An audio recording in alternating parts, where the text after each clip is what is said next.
我们一起来祷告。慈悲的天父，谢谢你让我们有这样的时间相聚在这里。透过诗歌回应你拣选的爱，透过圣经的话语，我们学习分享。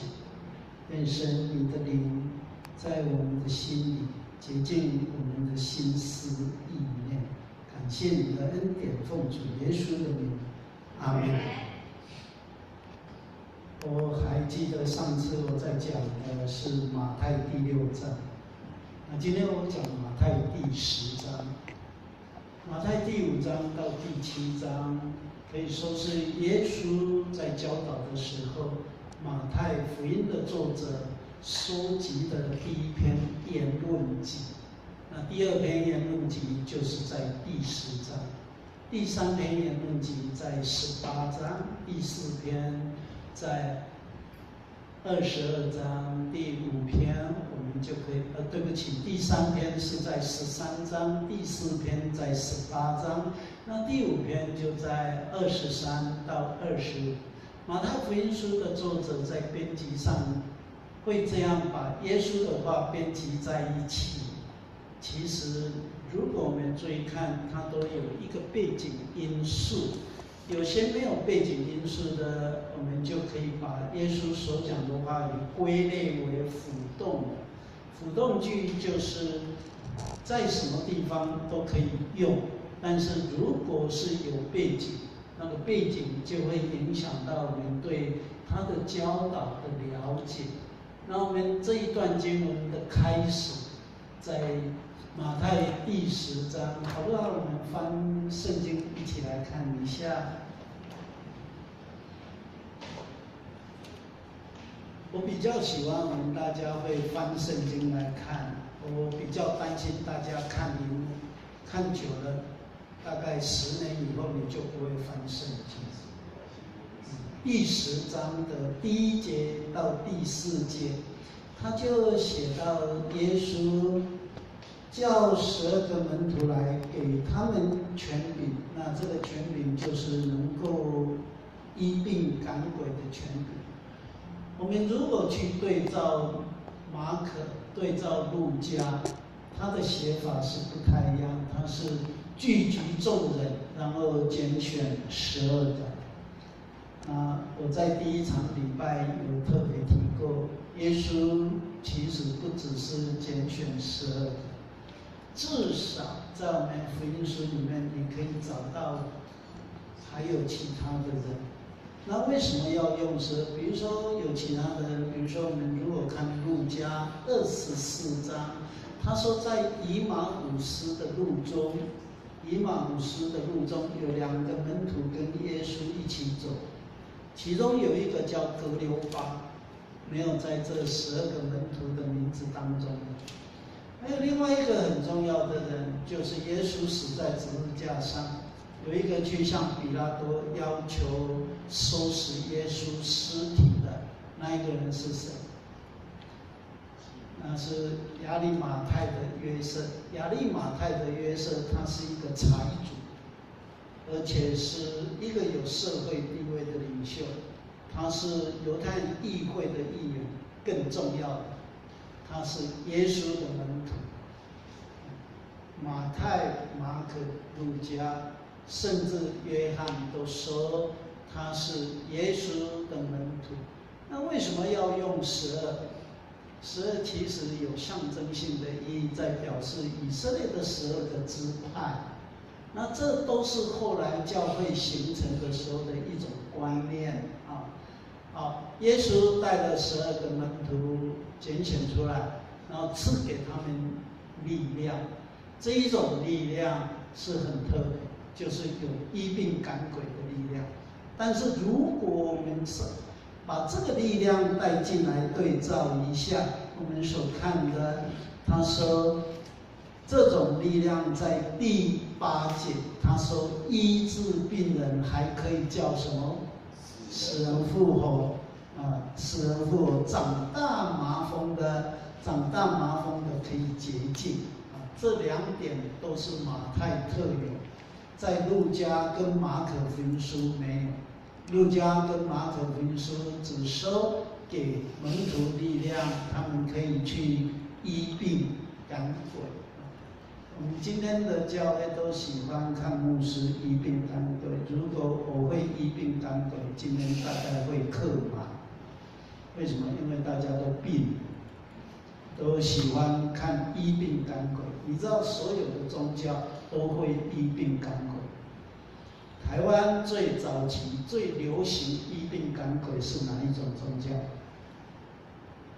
就民间宗教，乩童，有没有？我小时候还跟乩童到处跑去看他抓鬼，可是他看得见，我看不见。你知道有一种人在台湾，他们叫做阴阳眼，有没有？有。他们可以看到那种没有头、没有脚、没有手的，然后我们都看不见，他可以描述得非常清楚。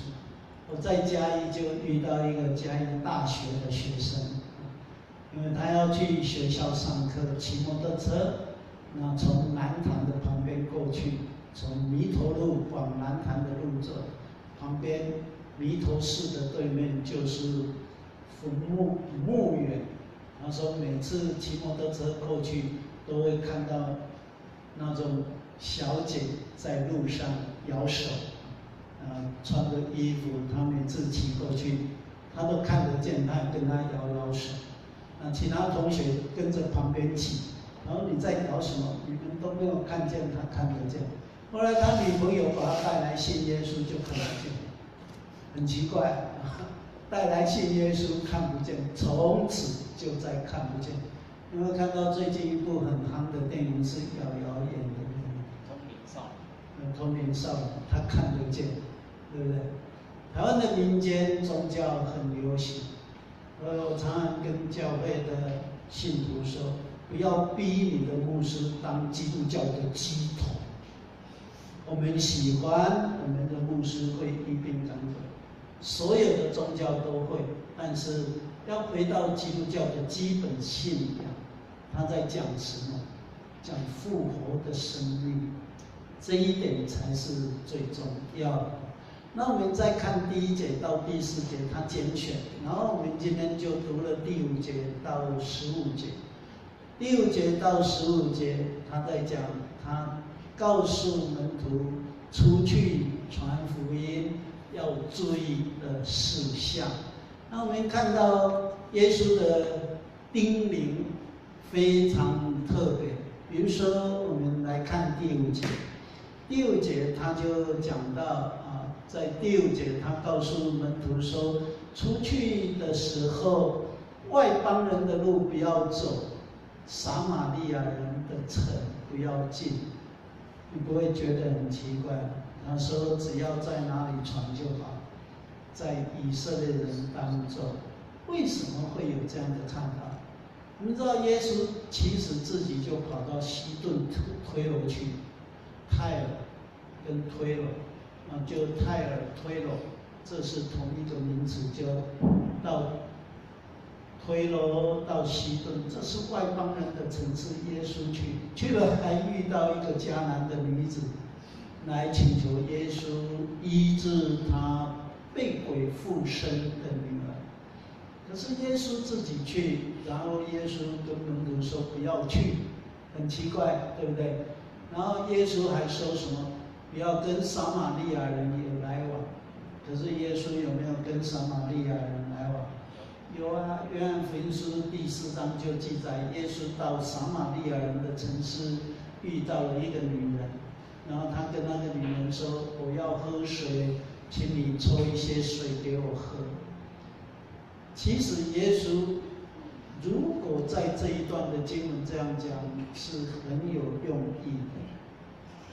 我们应该这样说：早期的基督教会普遍流传一个观念，末日即将来临，审判的日子就要快到。所以有2个可能性，他在跟门徒说：如果你可以先到犹太人的地区，意思就是说传福音不要一下子就，台语叫“吉拉鱼黑大关”，听得懂吗？就人没有什么训练，就想要去做大事，没有，从最小的事开始，从最小的事就从你身边的事开始做。身边的事你如果做不来，说要去带很多人来很难。我在教会牧会，你知道我最拿手的事工是什么？就是办暑假儿童营。我办暑假儿童营算是很老手，但是我都告诉教会的会员，很简单的一件事情，把你家里的孩子带过来，阿嬷带孙子来，父母带儿女来，只要这样就够了。你只要带一个小孩子过来，这样就够了。那结果大家就这样做了，这样做结果是怎么样？他不只是带自己的孩子来，还楼上楼下左右邻居的通通一起带过来。然后就会跟会友说，如果你能够带10个人，你就不用那么费神，你只要打电话给我，我就租一部车子去你家带过来。所以最夯的时候有10部车子每天跑去带。你知道我们带到最远带到哪里？跑到桃园，跑到桃园去带孩子过来，因为那里有人介绍34个小孩子过来，我就包了一部游览车，每天去带过来，带来教会儿童营，那是跑到杨梅，每天跑去带。因为他们说，卢牧师说，只要超过10个，他就派车子来带。然后我们真的就这样做，所以每次儿童营一举办，至少都是300个小孩子以上。可是最开始就从我的教会开始，我在1998年到东门，我跟他说，我们暑假办儿童营，我需要100个孩子。会友都说，怎么生也生不了那么多。我说你就去找，左右邻居通通找过来，啊，就很有意思啊。有些阿嬷就把澎湖的孙子都带过来，所以他负责跑去澎湖，把他3个孙子带过来参加，大家都去带。如果我们连自己的孩子带不过来，我们说要去带别人的孩子很难很难。耶稣其实有这样的用意，如果我们在自己的同胞的村落，你都没有办法把福音的种子撒出去，你说要到外邦人的地方更难。而且外邦人的地方其实是这样啊，我们有没有这样的经验？当你讨厌一个人，那一个人会不会讨厌你？或者你说我讨厌他，然后那一个人还说我不会，我还是爱你，爱到要死，会吗？不会。犹太人很讨厌外邦人，他们觉得外邦人就是肮脏的，就是肮脏，所以他在推罗西顿跟那个迦南的女子说了一句话，他说：“我的女儿病了，麻烦你来医治她。”他讲了一句什么话？把儿女的东西拿给什么吃？拿给狗吃不是。你看犹太人是把外邦人当作什么过，而且是不是台湾人抱在胸部的那种过，而是肮脏的过。那外邦人看犹太人是看作什么？看作肮脏的羊，因为犹太人喜欢养，他们不会养狗，他们就说他们是肮脏的羊。那撒玛利亚人更绝，你知道撒玛利亚人的背景是怎么来？有没有人知道撒玛利亚人？撒玛利亚人如果用台语，用我们的语言来讲，最难听的话是什么？叫杂种。为什么会这样？先前就主前721年，北国的以色列在所罗门王死以后分裂成2个国家，分裂。所罗门王死后，北国有10个支派，分裂出去。所以他们取名叫以色列。南国只有2个支派，2个支派就是犹大跟西美，但是西美已经没落，被犹大并吞，所以南国取名叫什么？犹大。那北国的以色列在主前721年被一个强悍的帝国亚述把它消灭。那消灭以后，他做了一件事情，亚述的皇帝做了一件事情。这一件事情是把北国以色列男人都抓去奴隶市场拍卖。那男人抓去拍卖，就剩下什么？剩下女人。那北国的皇帝再从邻近的国家去抓男人进来捕捉了这些被抓去的男人的城市，然后强迫通婚。这个通婚生下来叫撒玛利亚，撒玛利亚是北国的首都，所以就用撒玛利亚来代表北国以色列。那南国犹大首都是哪里？耶路撒冷。所以通常讲耶路撒冷就是代表南国。我这样讲听得懂吗？所以他们跟外族人生下来的孩子就叫撒玛利亚。那你知道以色列人很聪明，全世界大概以色列人最聪明，再来就是台湾人。你都不晓得，我们台湾人可以说全世界，如果论聪明，聪明叫做生存能力，你知道，聪明不是考试，考试最高纲常常是最短寿，不堪社会急变。无论社会怎么变，它可以生存下来，这个叫做聪明。你看犹太人、以色列人完全灭亡是在主前586被巴比伦把它消灭。可是消灭主前或者说西元前586年全部都消灭，国家消灭，他们还可以在西元1948年在巴勒斯坦建国。那你知道他们国家灭亡多久？会不会算？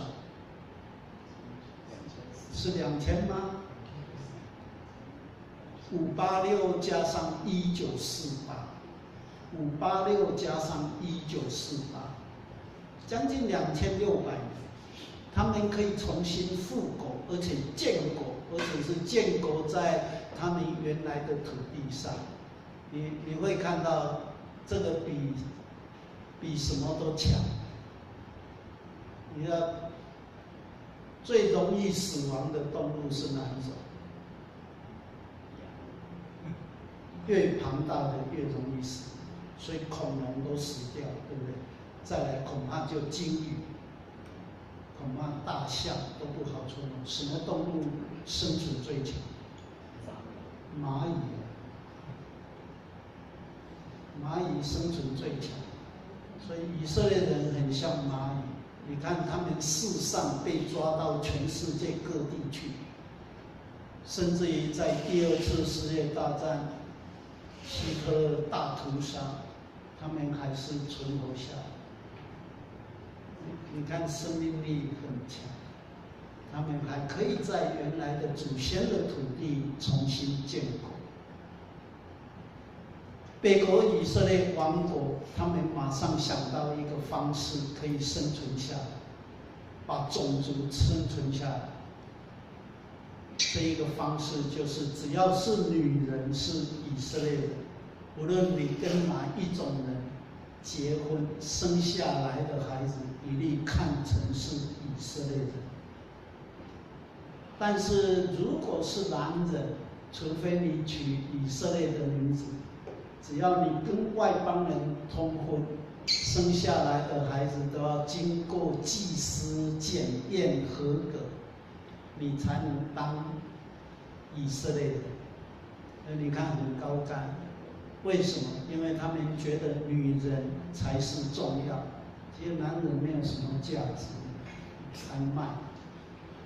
女人生下来的，女人生下一律算是以色列人。所以你看，有一种族群，后来他们还结成党派。在耶稣的时代，我们读福音书都会读到一个党派叫希律党，有没有？希律党原来就是大希律，耶稣降生的时候，那一个大希律，他就是娶以色列人为妻，所以他生下来的孩子都叫小希律，都被看成是犹太人。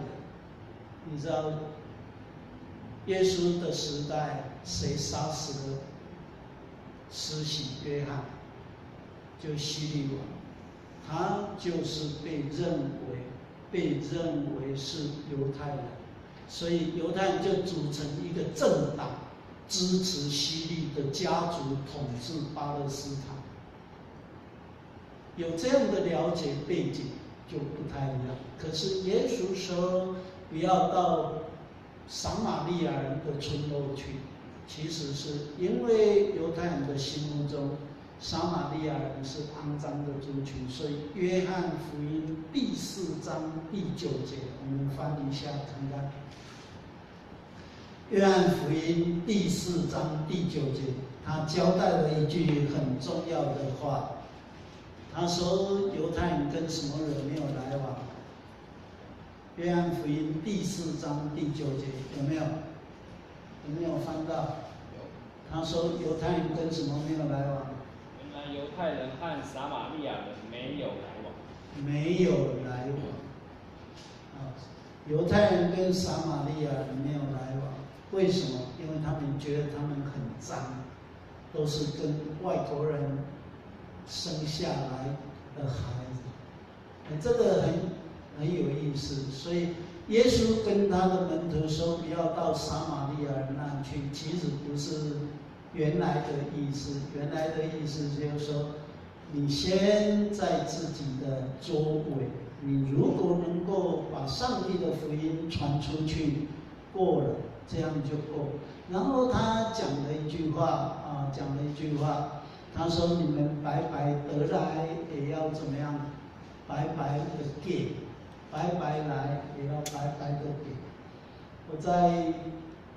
我从台东关山到嘉义西门到台北东门，我每次办儿童营都说不要钱，然后很奇怪，我说不要钱，孩子来很多，可是有很多教会都说不要钱，没有人会来。因为今天的人都说1分钱1分货，所以教会办就要钱收很多，我都觉得很奇怪。我说儿童营我就教圣经的故事，我就不收钱。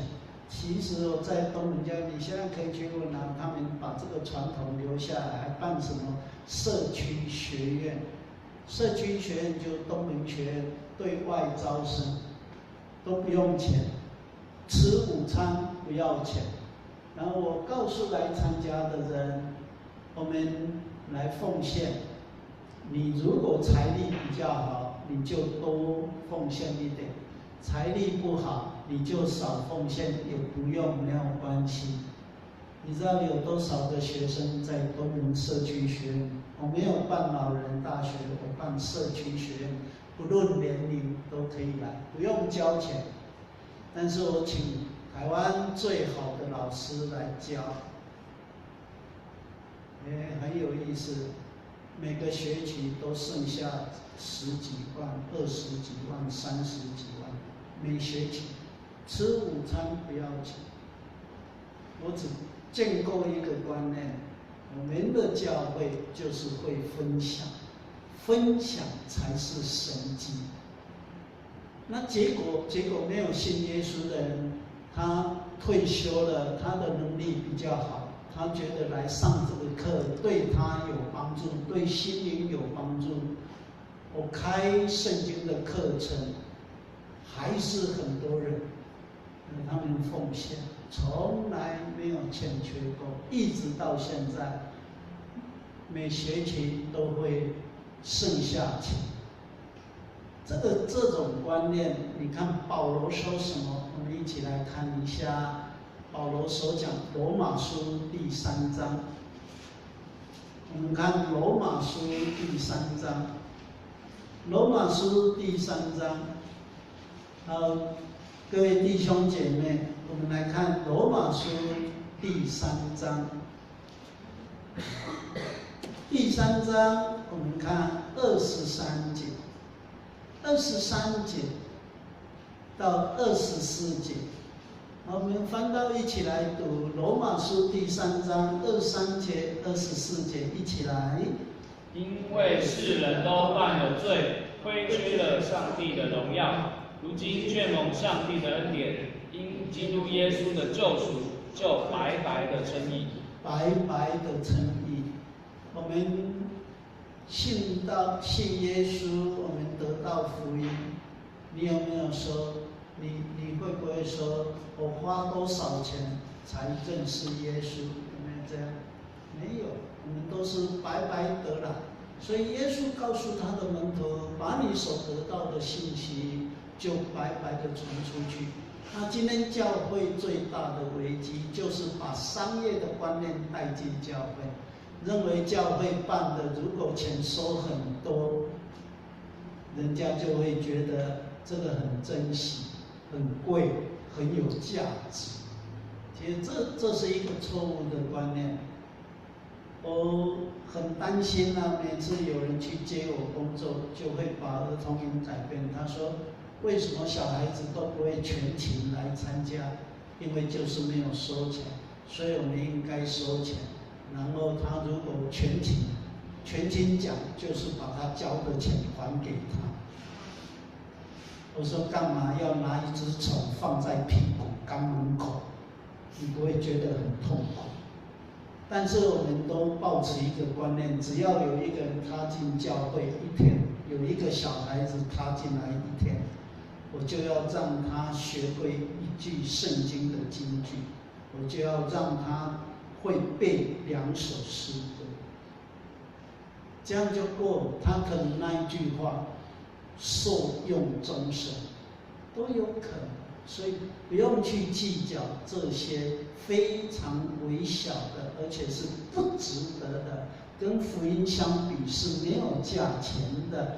所以耶稣跟他的门徒说：“白白得来，白白得去。”然后再来就很有趣，他说腰带，我们再回到第10章的第9节，他说腰带不要带金钱，走路不要带什么口袋，不要带2件褂子，也不要带鞋跟拐杖。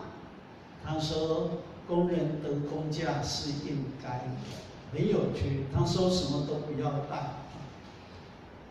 如果有没有我们的新的传道要来了，还是已经快要来，还是已经来了？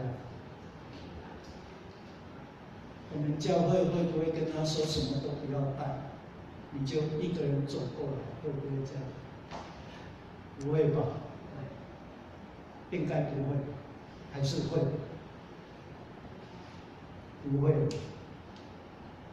不要带2件衣服，不要什么都不要带，还不要穿鞋子哦，这个很有趣啊。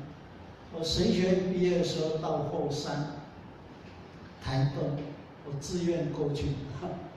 那个地方的长老很有趣，然后就写信给我，卢先生，我们神学院毕业叫传道教会通常都会叫我们先生。他说卢先生，你来的时候只要带行李来，衣服带过来，其他统统不用带，教会有。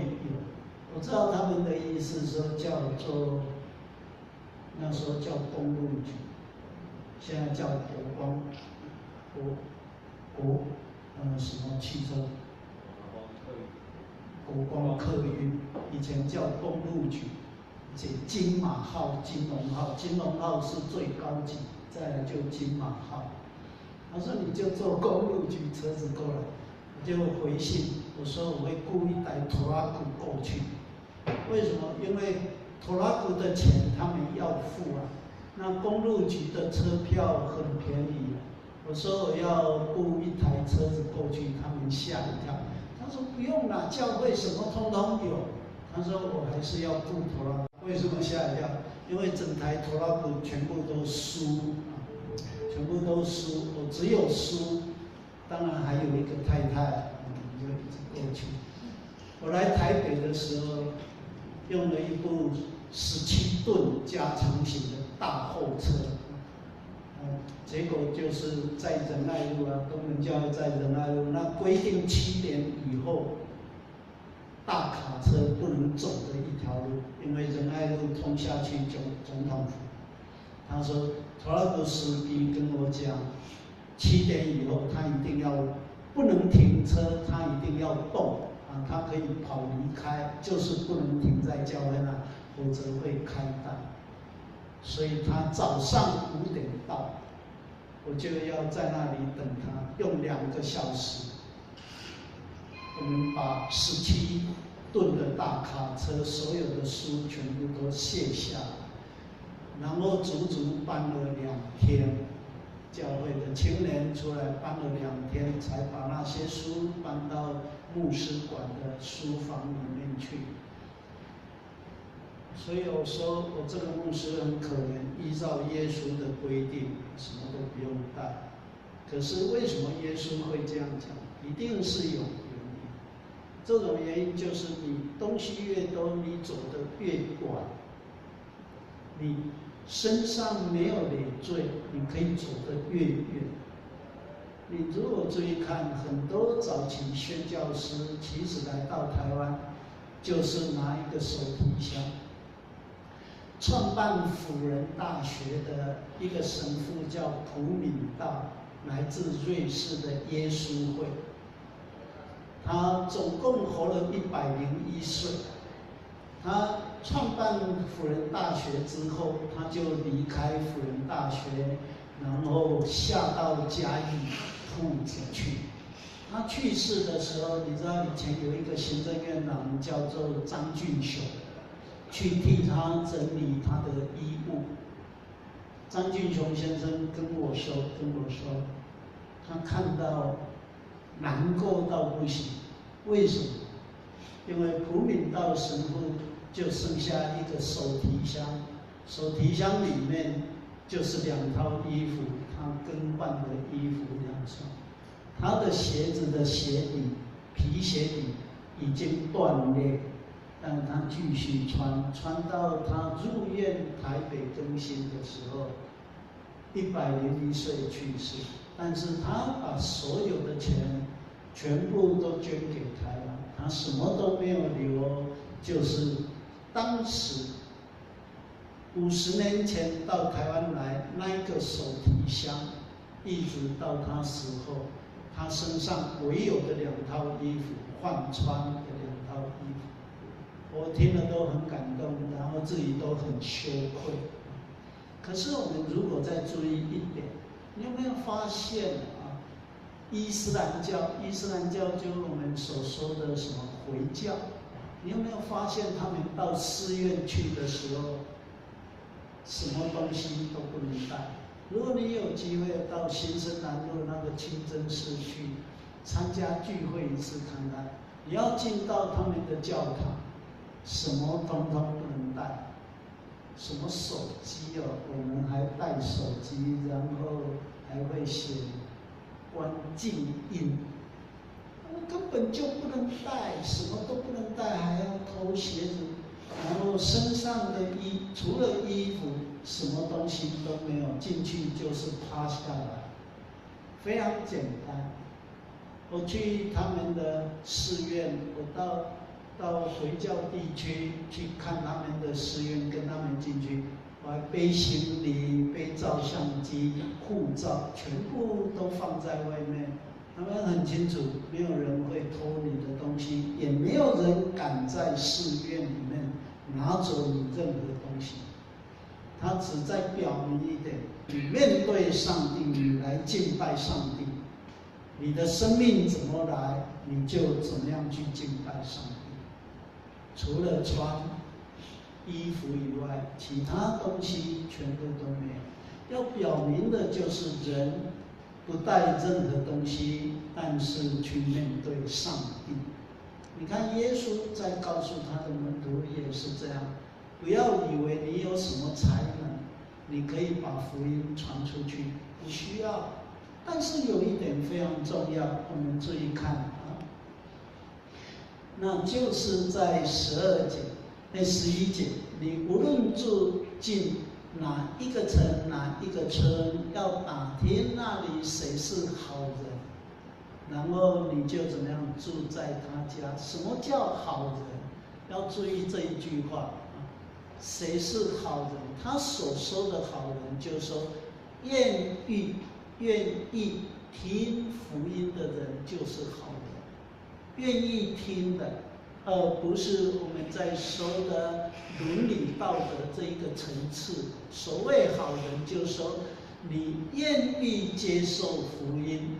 你可以进去，那其他的就不用了。如果是拒绝福音，那他在讲的就是什么？就是这一种人，上帝是会审判。但是如果有人愿意接受，你就进去住在他那个地方啊。然后进去的时候，第一句话要讲什么？第一句话，住在那里就向他怎么样？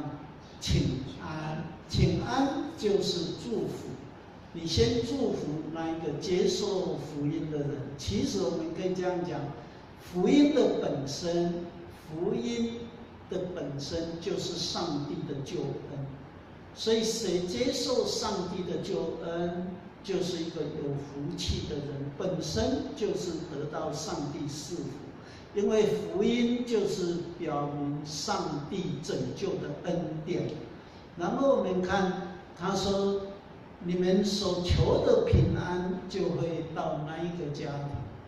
我们注意在讲平安的时候，圣经在讲平安不是什么都没有发生，他在讲平安就是你面对死亡，你心里没有恐惧。你面对死亡，你可以勇敢接受，这个才叫平安。就患难中有平安，而不是什么事都没有发生。什么事都没有发生，那个不是圣经在讲的平安。所以我们会看到他说，那一个家庭就可以配得你所祈求的赐福。那上帝的赐福是让我们有能力胜过世上的苦难。各位弟兄姐妹，这一个观念我们应该要培养起来。基督教在讲的力量就是在这里，它是告诉我们，面对生命的苦难，你不但可以承受，而且你可以胜过这一种生命的苦难，这个才是真实的平安，而不是没有事情，那个不叫真实的平安。真实的平安是我面对死亡，我可以坦然无惧，可以接受。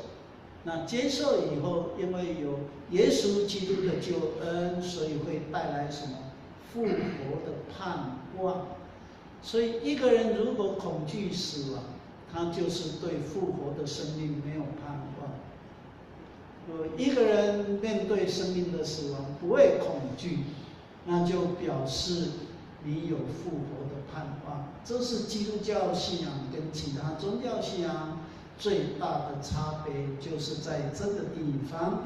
好，我们来看14节，他说：“不接待你们，就离开那里，然后要把脚上的什么尘土跺下来。”其实这是中东地带的文化。文化的时候，就是我要跟你断绝关系，要跟你断绝关系，就是在你的面前把衣服拍一拍，那就表示以后我们不相来往。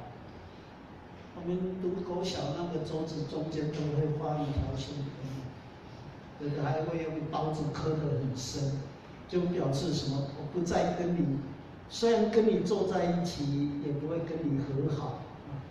那中东的地带的文化习俗，就是在你的面前跺掉身上的尘土。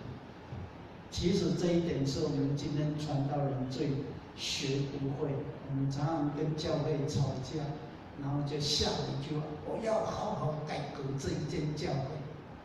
那结果没有改革就已经乱七八糟，而且还分裂了教会。我都说传道人要培养一个观念，这种观念就是说，如果这一间教会觉得我不适合，那我就跟他说谢啦，我走了。那以后的事情你们自己负责，应该是这样的观念。保罗到哥林多教会传福音，也遇到这样的问题。在西比泰的安提阿也遇到这样的问题，所以保罗都说怎么样？他把尘土斗掉，然后说审判的日子来临，你们自己负责。耶稣就说传福音应该有这样的心态。好，我们再来看15节，他说审判的日子到的时候，所多玛、蛾摩拉所受的比那些城还容易。好，各位同学，所多玛有没有听过这个城的名字？蛾摩拉，这都是创世纪里面19章非常聪明的故事。很多人都把这两个城市当作淫乱的城市，其实不是这样。很多人甚至于用创世纪19章所多玛跟蛾摩拉的事情来比喻说那是一个同性恋的城市，所以他们被灭亡。这一种了解是错误的。真正的问题是这两个城市的人拒绝接受出外的人，或者流浪的人拒绝接受他们。拒绝接受没关系，你知道圣经的时代在羞辱一个人最严厉的羞辱是什么？就像我们台湾人在骂人，你不是人，那不是人是什么？就禽兽动物。这是最难听的一句话，不是说你去死啦，你会夭寿啦，不是这种话。最大羞辱一个人，就是把这一个人看成不是人。那不是人就是什么？就是禽兽。那各位弟兄姐妹再想一想，所有的动物里面，性行为只有人是面对面，其他的动物都是从后面。所以在羞辱一个人的时候，圣经的时代就是把这一个人当作动物，然后去表演，去羞辱。所多玛、蛾摩拉就是这样的一个城市，他们不喜欢接受外地来的人、流浪的人，而且还会羞辱那个地方那些来到他们城市请求帮助的人，还把他们当作禽兽看待。那这样的地方，耶稣说比所多玛、蛾摩拉还厉害。上帝的审判，耶稣为什么这样讲？就是所多玛、蛾摩拉已经非常糟糕。为什么？因为拒绝听从摩西的法律。摩西的法律非常清楚，你要善待出外的人。希伯来书的作者还讲一句话，在13章，他说有人接待出外的人，结果是接待谁？接待了上帝。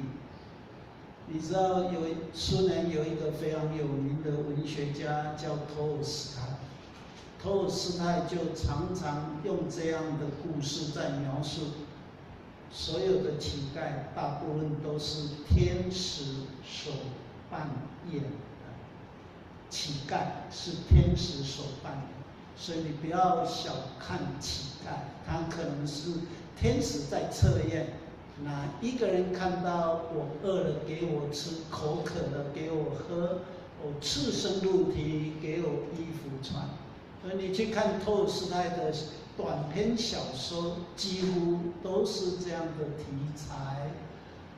我们也可以翻另外一段经文来看一下，马太福音11章。我们看马太福音11章，11章我们看20节到24节。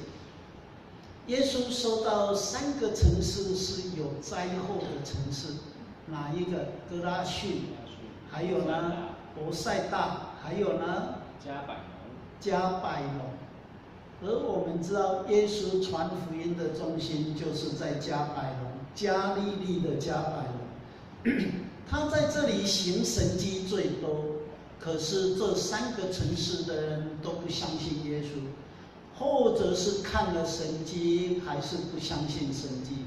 所以他说审判的时候，注意看啊，我们注意看23节，他说加百农啊，你已经升到天上，将来必坠落阴间，因为在那里所行的义能，若能行在哪里，所多玛它还可以存活下来。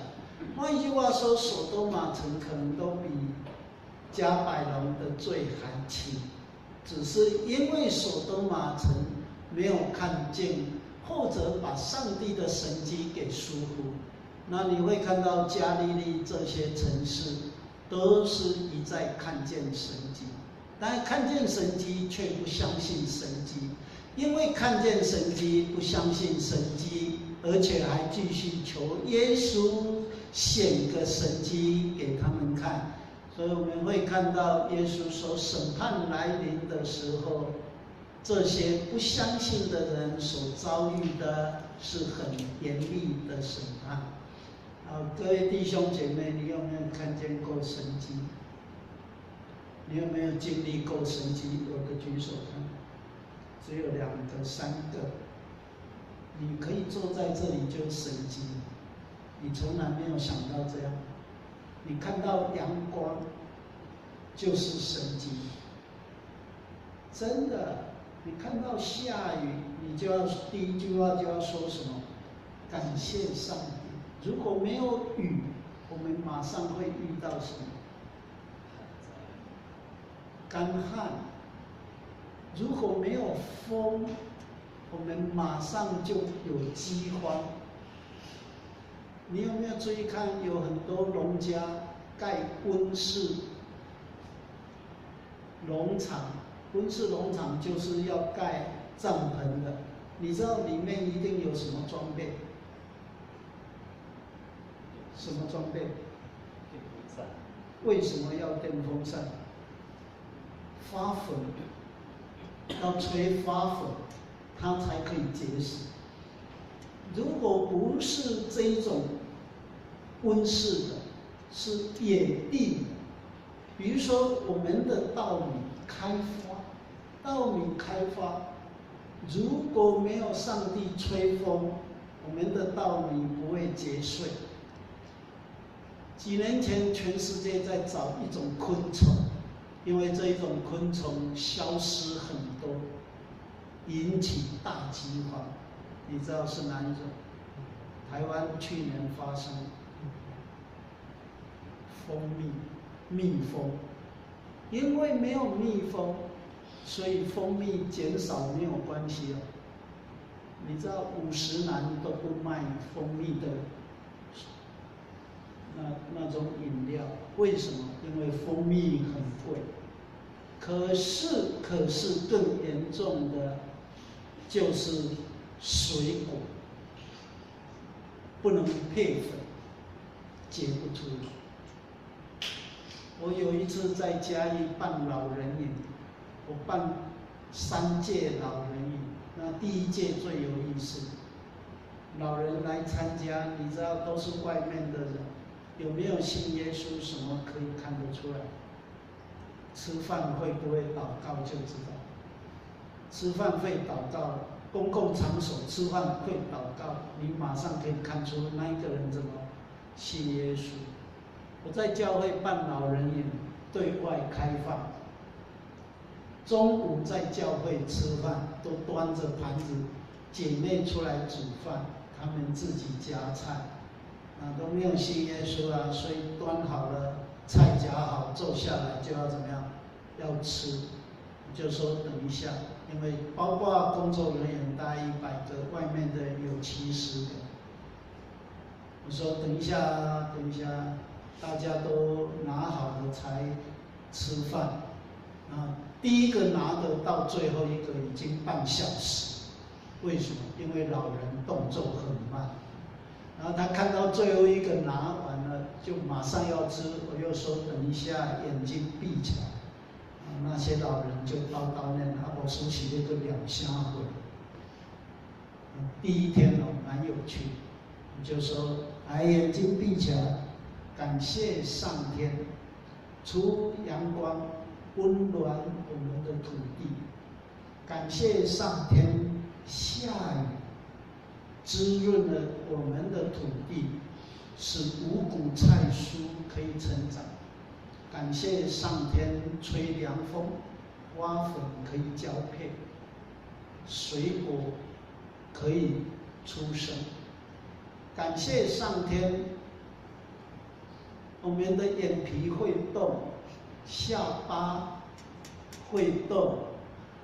讲完我说好了，可以吃了，眼睛张开可以吃饭。结果没有人在吃，大家都在摸下巴。然后会跟隔壁的说：“你的眼皮会动。”你知道隔壁人会说什么？我还没有死。什么时候我们的下巴不会动？你知道什么时候你会看到一个人下巴不能动？在加护病房插管下巴不能动。为什么？因为管子插在他的嘴里，那已经是重症插管，急救非常严重，进去急诊马上就插管，大概情况都不太好。